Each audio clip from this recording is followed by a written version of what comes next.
Un saludo una vez más el día de hoy. El tema es procedimientos en el proceso penal. Cabe destacar que los dos principios fundamentales rectores en el sistema procesal penal acusatorio de derecho penal mínimo garantista constitucionalmente son dos fundamentales: el principio de la oralidad y el principio de la motivación o argumentación o simplemente fundamentación. Luego de ello debemos manifestar que en el proceso penal ecuatoriano, en forma expresa, se hace referencia a los procedimientos, es decir, a los diferentes tipos de procedimientos dentro de un proceso penal. Específicamente se menciona al procedimiento ordinario, al procedimiento abreviado, al procedimiento directo, al procedimiento expedito y al procedimiento en delitos de acción privada. Antes de iniciar aquellos, debo manifestar que hay delitos de acción privada y delitos de acción pública. Los delitos de acción privada son aquellos que se presentan en un proceso con una querella, con una acusación particular y tiene un procedimiento diferente. No lo lleva la fiscalía, lo lleva la parte ofendida.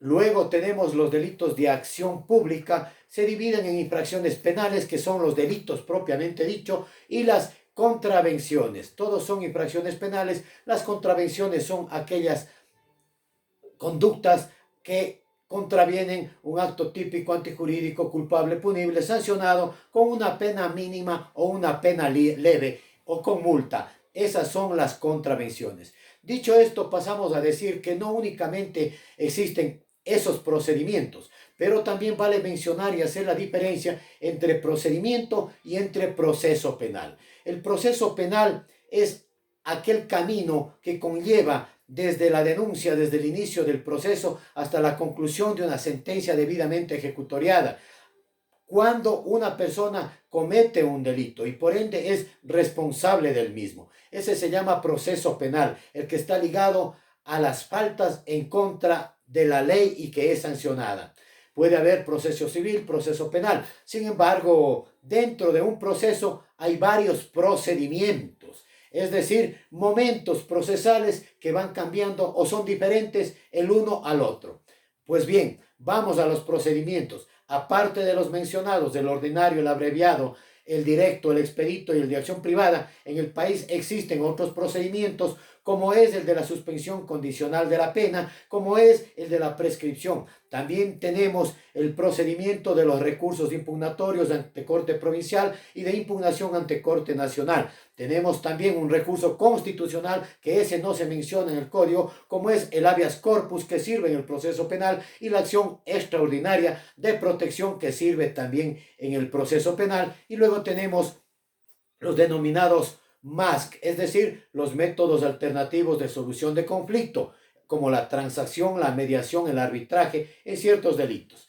Vayamos pues, el procedimiento ordinario. El procedimiento ordinario tiene la fase de indagación previa y la fase ordinaria de instrucción fiscal, etapa preparatoria de juicio y la de audiencia de juzgamiento. Es decir, el proceso penal común, normal, ordinario, cuando se presenta una denuncia, cuando se inicia una indagación previa, pasa a la otra fase. Ese es el proceso ordinario. Generalmente en la instrucción fiscal se da de 30 a 90 días, pero puede darse una vinculación, se da 30 días más y posteriormente 30 días más. No puede exceder los 120 días en la instrucción fiscal. En la indagación previa en delitos menores, llamemos de 5 años, la indagación demora 1 año y si no, demora 2 años, a excepción de algún cierto tipo de delitos que podría superar ese plazo razonable. Ese procedimiento es el ordinario, el común, y está aparte inclusive en nuestra legislación, de un capítulo aparte, todo sobre aquello. Ahí se menciona, por ejemplo, la audiencia de formulación de cargos, en donde se da inicio propiamente al proceso penal.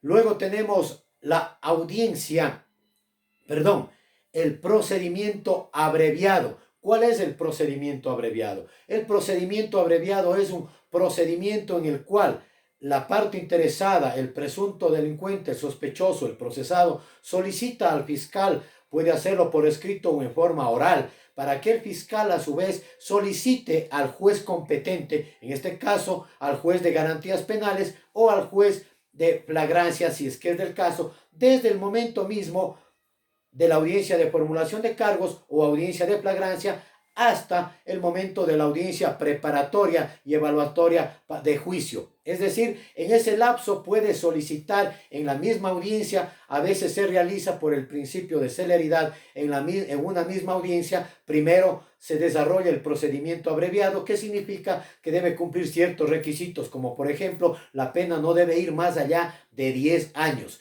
Tiene que el personaje procesado de dar a viva voz que él está de acuerdo y acepta los hechos y acepta la responsabilidad penal, y obviamente el abogado privado o el abogado público tiene que consentir en ello a viva voz en forma oral. Cabe decir que todos estos procedimientos se desarrollan de manera oral. Luego de eso dicta el juez, se da en una audiencia, concede la palabra al fiscal, luego a la parte del procesado, y de ello dicta la resolución correspondiente. Existe la apelación, obviamente, como recurso ante la Corte Provincial de Justicia. Luego tenemos el procedimiento directo. ¿Cuál es el procedimiento directo? Este procedimiento directo se da cuando se comete una flagrancia, es decir, con las manos en la masa, en el momento mismo de la comisión del delito, de que cuando alguien viola la ley, es detenido, privado de la libertad y trasladado. ¿A dónde lo trasladan? A flagrancia, a la unidad de flagrancia del respectivo cantón, ciudad o provincia donde se encuentre, y en la flagrancia no más de 24 horas se desarrolla una audiencia que se llama la audiencia de flagrancia. En ese procedimiento, en la flagrancia hay dos cosas. Se plantea que cumple o no los requisitos de calificación de flagrancia y sobre la prisión preventiva.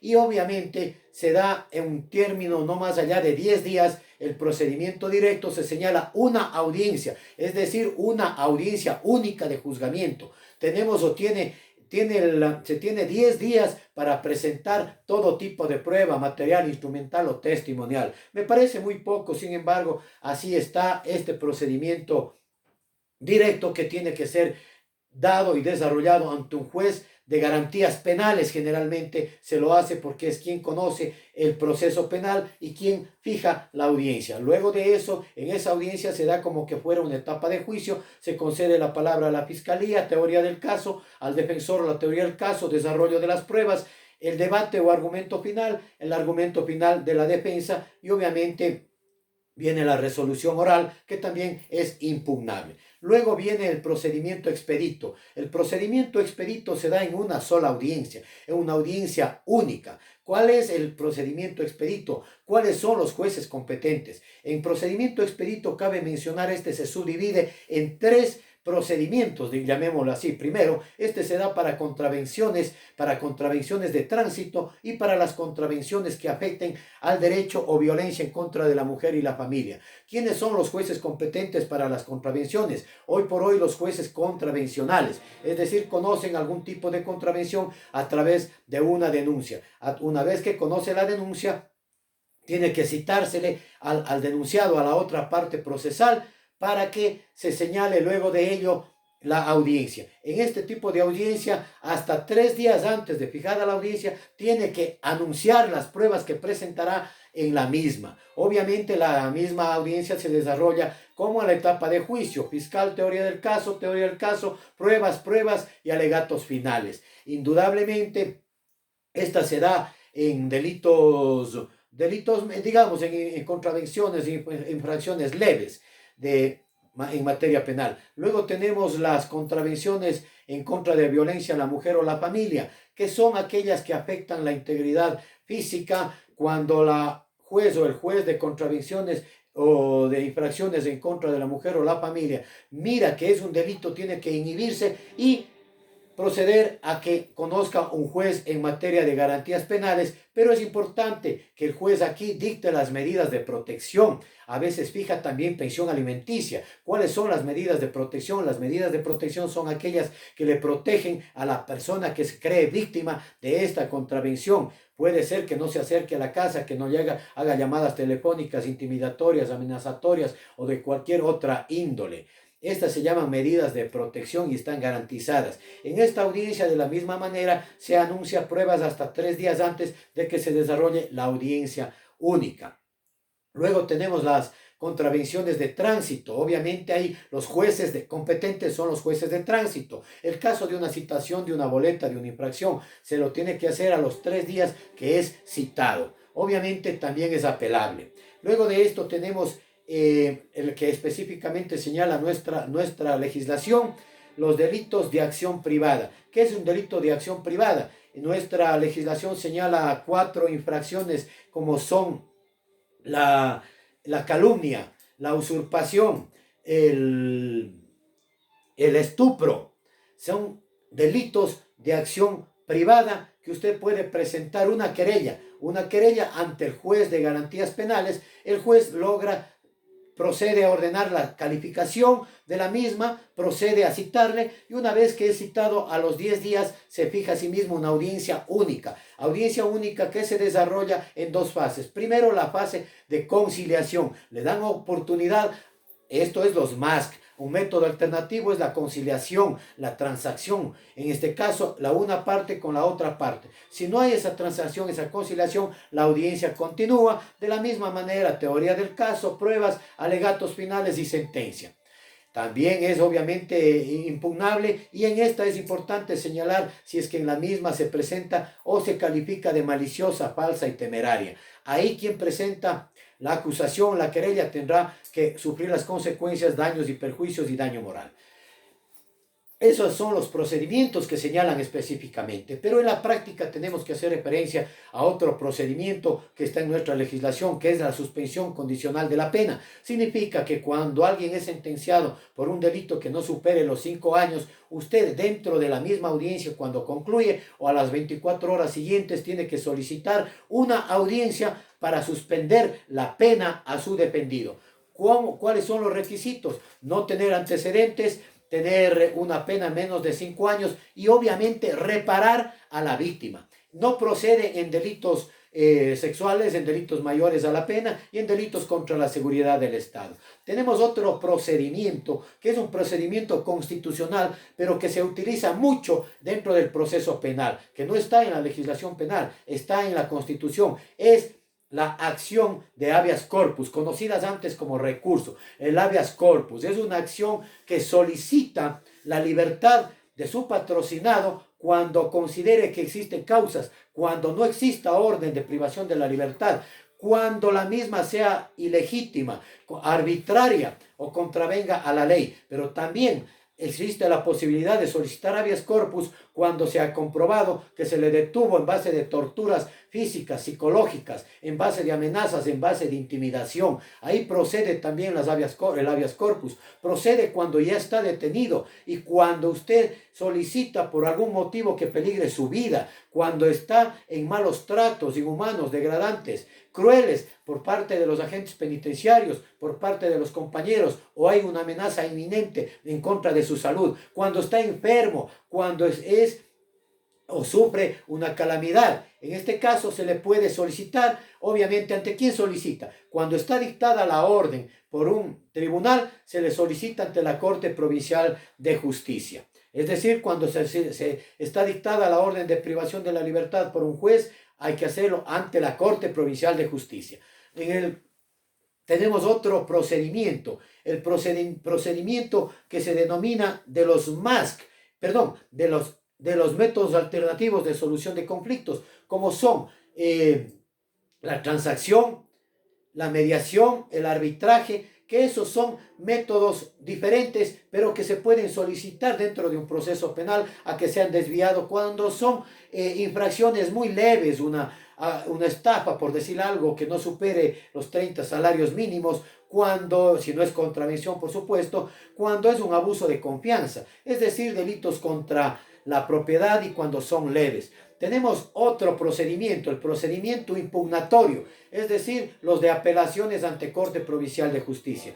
Cuando se procede o se da este procedimiento es cuando apelamos cualquiera de las situaciones que nos dicta un juez de garantías penales o un tribunal de garantías penales. En este sentido puede también darse el recurso de impugnación a la prisión preventiva, a la prescripción, al auto de nulidad y a las diferentes sentencias, como señala nuestra legislación ecuatoriana en materia penal. ¿Y cuál es el procedimiento impugnatorio en Corte Nacional de Justicia? Son los de casación y los de revisión, que en algún momento ya lo hicimos mención, pero ampliaremos después en algún tema específico, es decir, recursos extraordinarios ante la Corte Nacional. Se lo presenta en donde concluye el proceso cuando es casación, en la Corte Provincial de Justicia. En cambio, revisión se lo presenta ante el tribunal que dictó sentencia en cualquier tiempo luego de ejecutoriada la sentencia.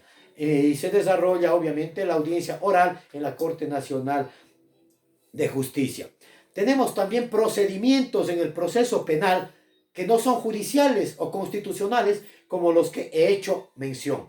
Tenemos los los procedimientos extrajudiciales. Esos son los que se dan o pueden darse a la transacción, a transar como método alternativo de solución de conflictos, es decir, puede hacerlo entre las partes ante un notario para que tenga validez un acta, por ejemplo, o un convenio al que ustedes puedan llegar. Cabe decir que los delitos que no pueden transarse, no pueden arreglarse, entre comillas, son los delitos sexuales, los delitos graves como homicidio, asesinato, los delitos en contra del Estado, es decir, aquellos delitos que sancionan más allá de 5 años de privación de la libertad, un femicidio, un feminicidio, delitos sexuales de cualquier naturaleza, el acoso sexual, el abuso sexual, la violación como delitos sexuales, el estupro inclusive no puede ser motivo de transacción. Hay otras formas en las que concluye un proceso penal, sin embargo, no compete a los procedimientos. Esos son los procedimientos, esos son los que se han dado dentro de un proceso penal. No están específicamente señalados, sino los 4 que hice referencia, abreviado, directo, expedito y de acción privada. Sin embargo, hemos dado a conocer. Claro, podríamos hablar mucho sobre cada uno de los temas, pero me creo que ha sido conveniente. Ahí un saludo a todos los que están en vivo. A veces nos equivocamos, pero es importante. Para los estudiantes de Riobamba, un saludo. Me preguntan qué es el dolo. El dolo en materia penal es fácil. Es la intención de irrogar o causar daño a otra persona. Es la mala fe. Es la conciencia y voluntad con la que se comete un delito. El derecho penal moderno hace referencia a la mens rea o mente criminal. Es decir, cuando alguien comete un delito y lo hace con esa mente, pensando lo que hace, sabiendo lo que hace, cometiendo el delito, contraviniendo a la ley en forma voluntaria, en forma consciente, con otros coautores, con otros cómplices, existe el dolo. En materia penal existen las infracciones dolosas y las infracciones culposas. La culpa es aquella que no existe ninguna intención de causar daño, ninguna intención de cometer delito. La culpa, por ejemplo, un delito de tránsito, es la negligencia, la imprudencia y la impericia. Esas 3 forman un delito culposo. En cambio, el delito doloso conforman la imputación subjetiva más la imputación objetiva. Es decir, la imputación subjetiva es el pensar, el querer, el intercrímenes. Va ideando, empezando a saber cómo va a desarrollar el delito hasta que llega a la consumación. Eso, en definitiva, el dolo es hacerlo con mala fe, cometer el delito con mala fe. ¿Hay alguna otra pregunta que me manifiestan? La naturaleza tiene derechos, como la flora y la fauna. Eso entra dentro del campo de los derechos humanos. Antes había la historia de los derechos humanos existe de primera generación, segunda, tercera, cuarta generación y quinta generación. Los derechos humanos se llaman derechos humanos verdes. Es decir, la naturaleza hoy en nuestra Constitución está considerada como un derecho humano. Por ende, la flora y la fauna tienen el derecho a la protección de todos los habitantes de la República. Y si es que se afecta a ella, existen sanciones penales, inclusive sanciones penales. No se puede traficar con la flora, con la fauna, porque reciben inclusive privaciones de la libertad. ¿Tenemos alguna otra pregunta de alguno de los amigos? ¿Qué es motivar? La motivación es uno de los principios fundamentales rectores del sistema procesal penal acusatorio. Significa argumentar, significa fundamentar. ¿Y qué es argumentar? Argumentar se resume que usted tiene que mencionar tres teorías. Teoría fáctica, los hechos o las acciones. Teoría probatoria, las pruebas materiales, testimoniales, instrumentales, documentales. El valor probatorio y la teoría jurídica. Mencionar normas, principios nacionales, internacionales, doctrina jurídica nacional, internacional, jurisprudencia de la Corte Nacional, precedentes de la Corte Constitucional, derecho comparado y criterio doctrinario. Y obviamente su criterio. Eso es motivar, eso es fundamentar, eso es argumentar. Si no existe eso, no hay motivación. Habeas corpus por prisión preventiva. Efectivamente, cuando se dicta la prisión preventiva como medida cautelar personal, le priva de la libertad a un ciudadano y usted considera que esa prisión preventiva ha sido abusiva, arbitraria, no cumple la motivación, precisamente dentro de la prisión preventiva tiene dos recursos. Tres, diría, el recurso de apelación a la prisión preventiva. El segundo recurso de revisión de medidas, suspensión de medidas, rectificación a las mismas, que se puede pedir. Ese es otro procedimiento que quizá no lo dije, es un pequeño procedimiento que usted solicita al mismo juez que dictó la orden de prisión preventiva, que señale una audiencia para revisar la medida cuando hay nuevos hechos, cuando hay nuevos elementos de inocencia, llamémosle así, de descargo. Pero la prisión preventiva también es susceptible de un habeas corpus, es decir, ante la Corte Provincial de Justicia. Precisamente nuestra Constitución y nuestra Ley de Garantías Jurisdiccionales y Control Constitucional lo señalan específicamente, ya no solo el que la orden de detención o la orden de privación de la libertad no cumpla los requisitos legales, cuando esta es arbitraria, cuando esta es indispensable, como el caso de los adultos mayores, mayores de 65 años, por ejemplo, o las mujeres embarazadas, o aquellas personas que tienen una enfermedad catastrófica, terminal, o está en peligro su vida. No sé si